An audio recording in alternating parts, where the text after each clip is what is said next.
रामगढ़ राज्य के सुंदर जंगलों से घिरे मोतीपुर गांव में अर्जुन नाम का एक युवक रहा करता था।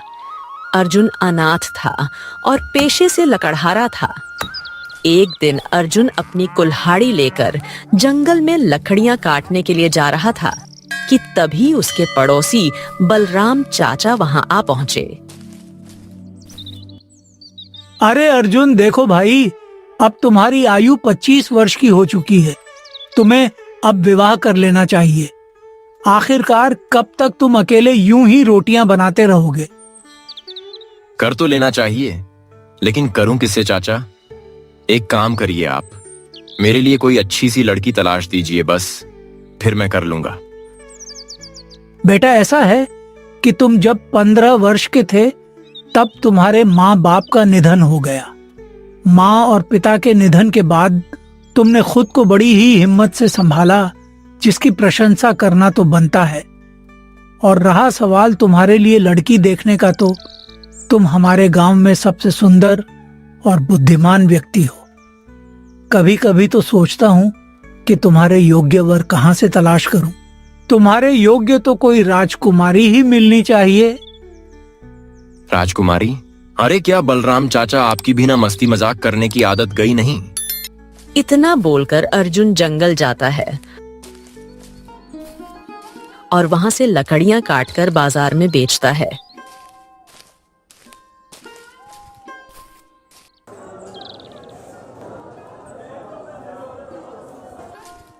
शाम को अर्जुन अपने घर आ रहा था कि तभी उसने देखा कि गांव में कुछ लोगों की भीड़ लगी हुई थी। बलराम चाचा के चेहरे पर चिंता की लकीरें झलक रही थीं। अरे बलराम चाचा, क्या हुआ? आपके चेहरे पर यह चिंता की लकीरें क्यों झलक रही हैं? सुबह तक तो आप ठीक थे। अरे अर्जुन, अब तुम्हें क्या बताऊं। अचानक से हमारे गांव में सारे के सारे कुएं सूख गए। अरे तालाब सूख गए। पानी की एक बूंद तक नहीं है। ऐसा लगता है जैसे कितने सालों से सूखे पड़े हों। गांव वाले पानी की एक एक बूंद के लिए बुरी तरह से चिंतित हो गए हैं। अरे बगैर पानी के जीवन यापन नहीं हो सकता है। कैसे ये सब अचानक से हो गया, यही समझ में नहीं आ रहा। क्या बात कर रहे हैं? ऐसा कैसे हो सकता है चाचा?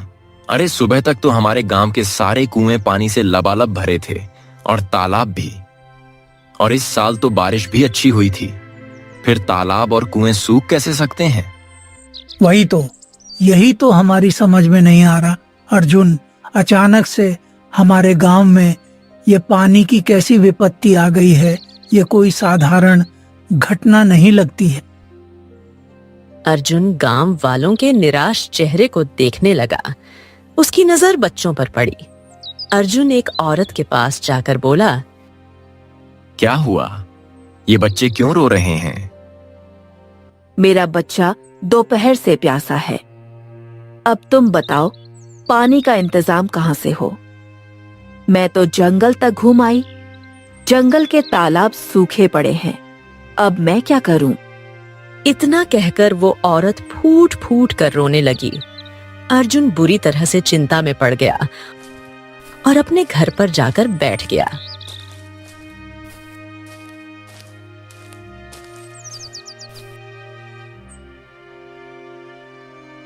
कुछ देर बाद बलराम चाचा वहां पर दोबारा आ पहुंचे।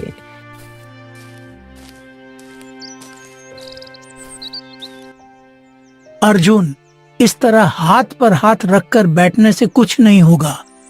गांव में सबसे ज्यादा हिम्मतवर और बुद्धिमान तुम ही तो हो।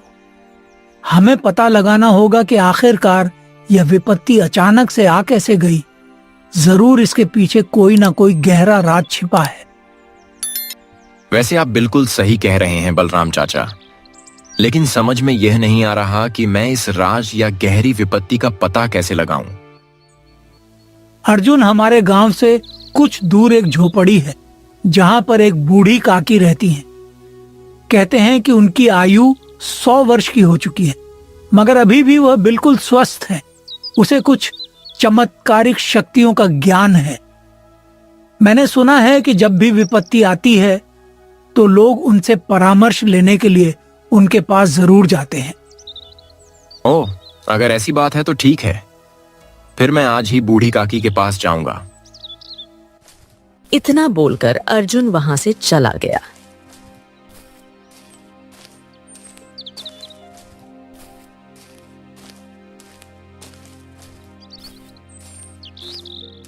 कुछ देर के बाद अर्जुन एक सुनसान इलाके में बनी हुई झोपड़ी के पास खड़ा था। तभी अर्जुन के कानों में झोपड़ी के अंदर से एक औरत की आवाज टकराई। अंदर आ जाओ बेटे। अर्जुन तुरंत झोपड़ी के अंदर प्रवेश कर गया। झोपड़ी के अंदर एक बूढ़ी औरत बैठी हुई थी। अर्जुन उस बूढ़ी औरत को देखकर चौंक पड़ा। मुझे बताया गया था काकी कि आपकी आयु 100 वर्ष की है, परंतु आप तो 50 वर्ष से ज्यादा की लग ही नहीं रही हैं। मैं यहीं पर एकांत में रहती हूँ और जंगल की जड़ी बूटियां खाती हूँ। मुझे कुछ ऐसी जड़ी बूटियों का ज्ञान भी है जिसे खाकर बुढ़ापा बहुत देर से आता है। ये क्या चक्कर है? खैर, मुझे इस बात से कोई मतलब नहीं है। मैं तो आपसे केवल एक मदद मांगने के लिए आया हूँ। कैसी मदद? अर्जुन अपने गांव की सारी घटना बताते हुए बोला। बात यह है कि बच्चे प्यास से तड़प रहे हैं। अगर गांव के सारे कुएं और तालाब सूख जाएंगे तो पूरा का पूरा गांव बर्बाद हो जाएगा। हम जाएंगे कहां? यह कुछ सामान्य घटना नहीं लग रही। इससे पहले ऐसा कभी नहीं हुआ। इसके पीछे कोई गहरा राज छुपा हुआ है। वही तो, मैं वही रहस्य जानने के लिए आपके पास आया हूँ। मुझे पता लगा है कि आपके पास ज्ञान का भंडार है। हाँ, मेरे पास ज्ञान का भंडार तो है, लेकिन सारी बातों का ज्ञान मेरे पास नहीं है। परंतु मैं तुम्हें एक रहस्यमयी पेड़ का पता बता सकती हूँ जो जादुई पेड़ है और इंसानों से बात करता है। उस पेड़ के पास हर जानकारी रहती है। वही तुम्हारे गांव में अचानक हुई विपत्ति का रहस्य बता सकता है। क्या वास्तव में संसार में ऐसा कोई वृक्ष है जो बोल सकता है? हाँ, यह सच है। मेरी बात का विश्वास करो। ओह, तो ठीक है। आप मुझे बताइए वो वृक्ष कहाँ है? यहाँ से घने जंगल में निकल जाओ। घने जंगल में एक नदी पड़ती है। उसे पार करने के बाद एक दूसरे जंगल की सीमा प्रारंभ होती है जिसे कनिष्क जंगल कहते हैं। कनिष्क जंगल में जाकर तुम्हें बोलने वाले वृक्ष को तलाशना होगा। अर्जुन तुरंत उठकर खड़ा हुआ और कहा, तो ठीक है, मैं बोलने वाले वृक्ष को जरूर तलाश करूंगा। इतना बोलकर अर्जुन वहां से चला गया।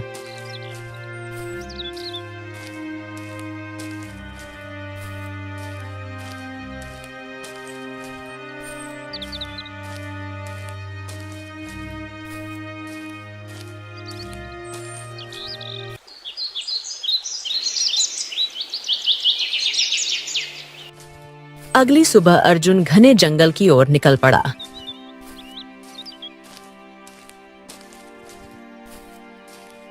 अर्जुन सारा दिन पैदल चलता रहा। शाम तक चलते चलते उसके पास एक नदी आई। लगता है यह वही नदी है जिसके बारे में बूढ़ी काकी ने मुझे बताया था। मुझे इसे पार करना होगा। मेरे शरीर में जान तो नहीं है, लेकिन इसके अलावा और कोई रास्ता भी नहीं है। अर्जुन तुरंत नदी में कूद गया और नदी को पार किया। नदी पार करने के बाद अर्जुन ने खुद को एक दूसरे जंगल में पाया। अर्जुन ने जंगल में चलना शुरू किया। बहुत देर तक चलते चलते वो एक वृक्ष के नीचे बैठ गया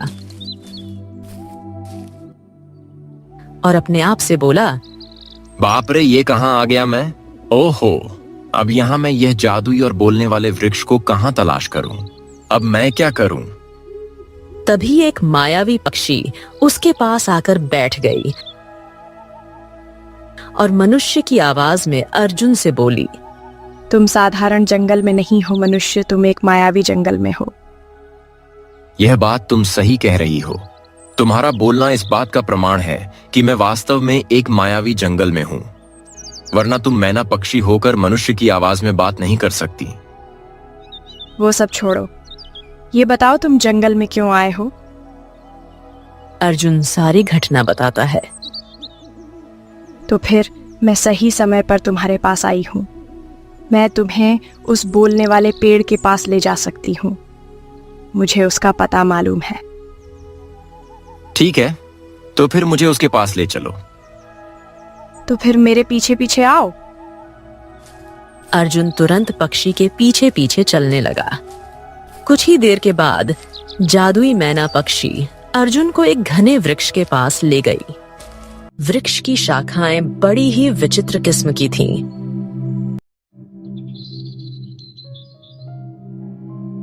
यही वो वृक्ष है, एक जादुई वृक्ष। ओ, ये वृक्ष तो काफी प्राचीन मालूम पड़ता है।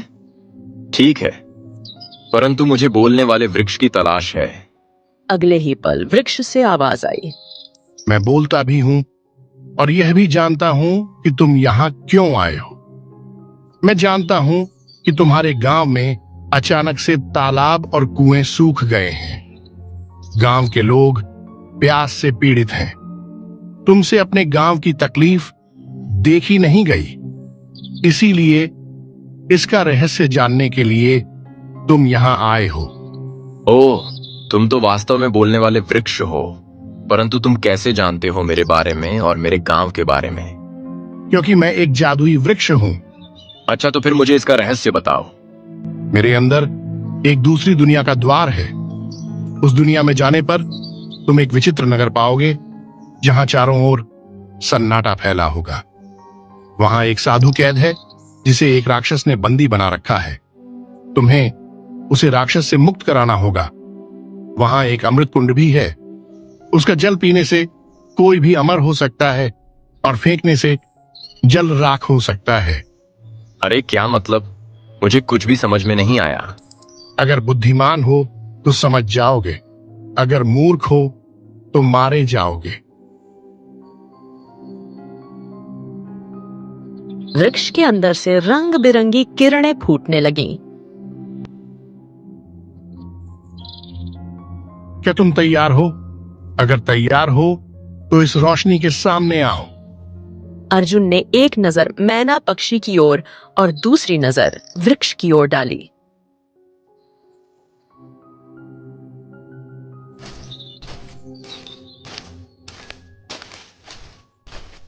अगले ही पल वो रोशनी के सामने आ गया। कुछ ही देर के बाद वृक्ष ने अर्जुन को अपने अंदर खींच लिया और रोशनी गायब हो गई। अर्जुन ने खुद को एक बड़े ही विचित्र नगर में पाया। चारों ओर सन्नाटा फैला हुआ था। नगर में घर और खेत थे, परंतु वहां कोई मनुष्य नहीं था।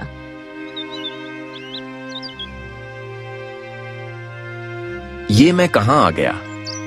यह तो बड़ा ही विचित्र नगर है। चारों ओर सन्नाटा पड़ा हुआ है। अब मैं साधु महाराज को कहां ढूंढूं जो राक्षस के कब्जे में है? यह क्या चक्कर है भाई? अगले ही पल अर्जुन के कानों में किसी बूढ़ी औरत की कराहट टकराई। उसने पलट कर देखा तो एक बूढ़ी औरत झाड़ियों में बैठी थी।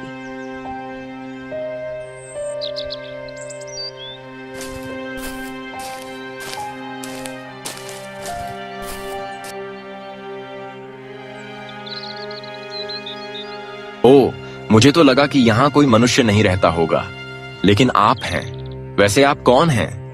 मैं इस नगर की वासी हूँ। हाँ, यह तो समझ में आ गया, लेकिन यहाँ तो और कोई नहीं है। पहले इस नगर में काफी लोग रहते थे, लेकिन राक्षस ने सबको मारकर खा लिया। उसने ही मुझे अपने जादू की शक्ति से अपाहिज कर दिया। मैं चल नहीं सकती, परंतु मैं जानती हूँ कि राक्षस कहाँ है। तुम यहाँ क्यों आए हो और कैसे आए हो? अर्जुन सारी घटना बताता है।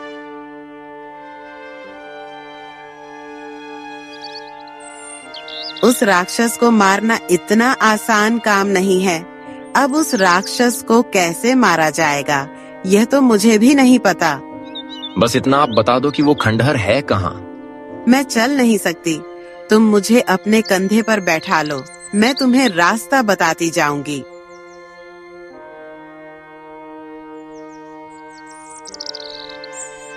अर्जुन ने बूढ़ी औरत को अपने कंधे पर उठा लिया। यहाँ से दाहिनी दिशा की ओर चलो।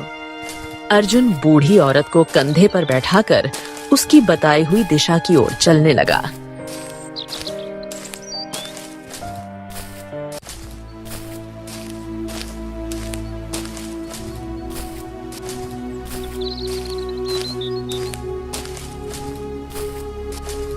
बहुत दूर चलने के बाद अर्जुन को एक खंडर नजर आया।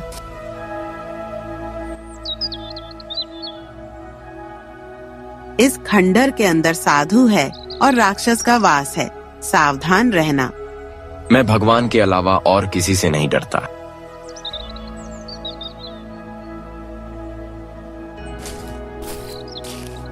अर्जुन खंडर के अंदर गया। वहां एक साधु पिंजरे में कैद था।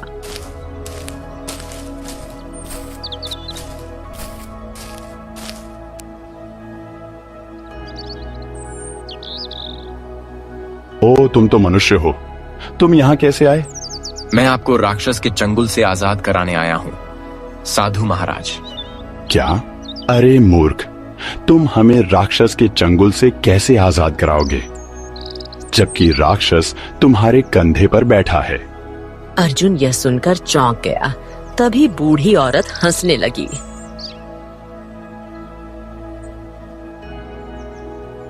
ये सच बोल रहा है, यह साधु सही कह रहा है। जब तुमने इस नगर में सन्नाटा देखा और मुझे देखा, तब भी तुम मुझ पर शक नहीं कर पाए। मैं ही राक्षस हूँ। यह बिल्कुल सही कह रही है। इस नगर में ही राक्षस का वास है।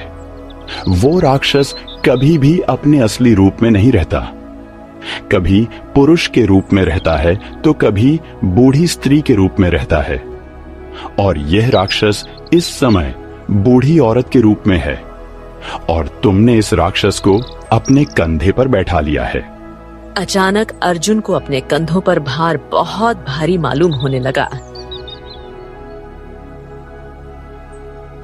अब मुझे यह बूढ़ी औरत उतारनी है। अर्जुन बूढ़ी औरत को फेंकने की कोशिश करता है, पर बूढ़ी औरत उसके शरीर से बुरी तरह चिपक गई थी। अर्जुन चाहकर भी उसे अपने शरीर से नहीं हटा पाया।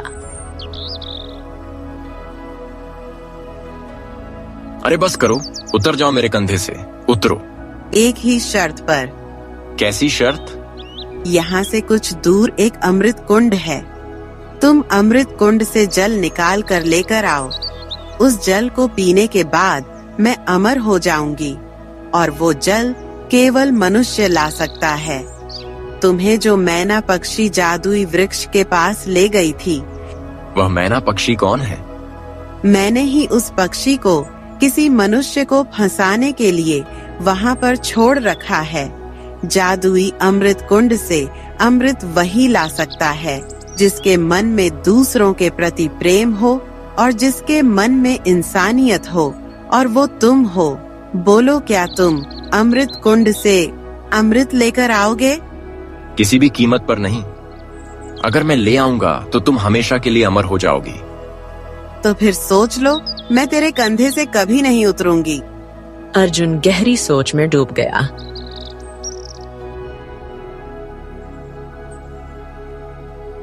ठीक है, ठीक है, मेरे कंधे से उतरो। अब मेरा शरीर आज तुम्हारा भार नहीं सह पा रहा। उतरो, उतरो। तो फिर जा, अमृत कुंड से अमृत लेकर आ, और याद रख, अगर तूने जरा सी भी चालाकी की तो मैं उस साधु महाराज को जलाकर राख कर दूंगी। उसके बाद तेरा गांव प्यास से तड़प तड़प कर मर जाएगा। अर्जुन के पास कोई और चारा नहीं था।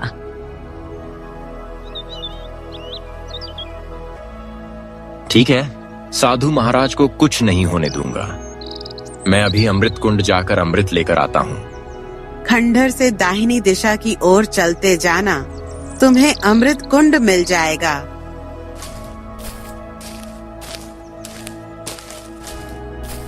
अर्जुन तुरंत खंडहर से बाहर निकला और दाहिनी दिशा की ओर चलने लगा। कुछ देर के बाद अर्जुन को एक विशाल तालाब नजर आया जो सुनहरी किरणों से चमक रहा था। हाँ, लगता है यही है अमृत कुंड।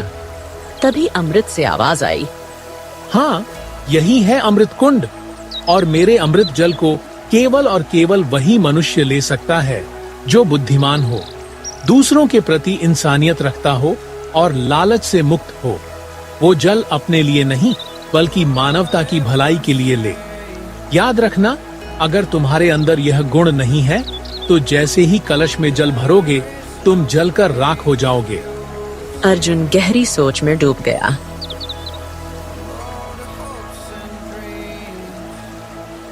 अर्जुन ने कलश में अमृत जल भरना शुरू किया। कुछ ही देर में कलश भर गया और अर्जुन सुरक्षित रहा। ओ, तुम तो वाकई अच्छे मनुष्य हो। कलश में भरा अमृत, अर्जुन कलश लेकर सीधे खंडहर की ओर आया। कलश में भरा अमृत सोने की तरह चमक रहा था।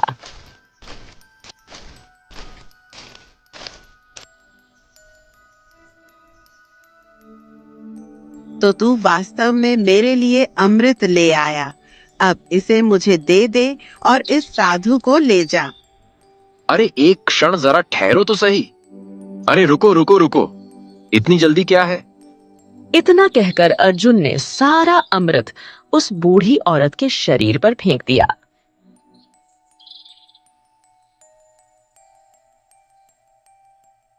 ये तूने क्या किया मूर्ख?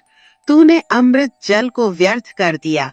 अब दोबारा जा और यह जल लेकर आ, और अगर तूने इस बार कोई हरकत की तो मैं इस साधु और तुझे यहीं जलाकर राख कर दूंगी।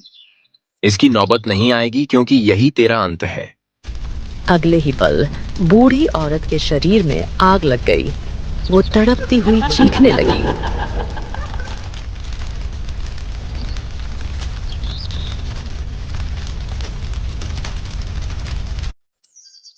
ये कैसे संभव हुआ? जब उस जादुई वृक्ष ने मुझसे कहा कि इस नगर में एक अमृत कुंड है, अगर कोई पिएगा तो अमर हो जाएगा, और अगर कोई उस अमृत को किसी के ऊपर फेंकेगा तो वह जलकर राख हो जाएगा। बस उस समय हालांकि मुझे यह पहेली समझ में नहीं आई थी, लेकिन जब मैंने अमृत जल कलश में भरा तब मुझे समझ में आया कि यह जादुई वृक्ष मुझसे क्या कहना चाहता था। कुछ ही देर में बूढ़ी औरत जलकर राख हो गई और अचानक पिंजरा गायब हो गया। हाँ, तू तो वास्तव में बड़ा ही बुद्धिमान है। साधु महाराज, लेकिन आप तो बहुत ज्ञानी हैं। आप इस राक्षस के चंगुल में कैसे फंस गए? जिस जादुई वृक्ष ने तुम्हें इस नगर में पहुंचाया है, मैं वर्षों से उसी वृक्ष के नीचे तपस्या कर रहा था। कुछ समय पहले यह राक्षस इंसानी रूप धरकर मेरे सामने आया और मेरा शिष्य बनने की इच्छा जाहिर की।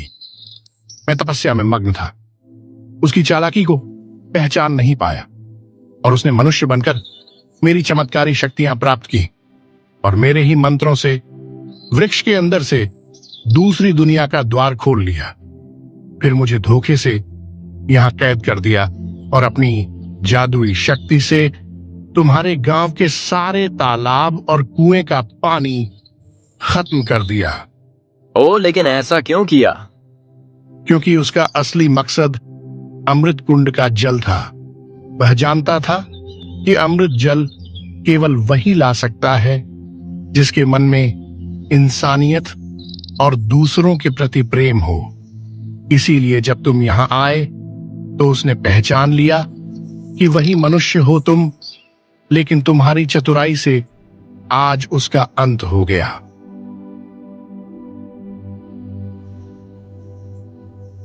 इतना कहकर साधु ने अर्जुन का हाथ पकड़ा और रंग बिरंगी किरणों से दोनों वृक्ष के बाहर पहुंच गए।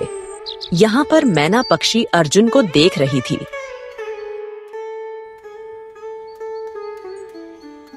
अगले ही पल मैना पक्षी रंग बिरंगी किरणों से एक राजकुमारी में परिवर्तित हो गई। ये अब कौन हो तुम? राक्षस तो कह रहा था कि तुम उसके लिए काम करती हो। हाँ, वो सही कह रहा था। मैं यहाँ घूमने आई थी। अचानक उसने मुझे पकड़कर अपनी जादुई शक्ति से मैना पक्षी में बदल दिया। उसने मेरे ऊपर एक विशेष प्रकार का जादू किया था। उसके सम्मोहन में रहकर मैं उसी के लिए काम कर रही थी, परंतु तुमने उसे मारकर उसका सम्मोहन तोड़ दिया और मैं अपने असली रूप में आ गई। अब मैं तुमसे विवाह करूंगी क्योंकि तुमने मुझे राक्षस की कैद से मुक्त किया है। अब तुम जा सकते हो अर्जुन। राक्षस मर चुका है। तुम्हारे गांव के तालाब और कुएं फिर से पानी से भर चुके होंगे। जाओ।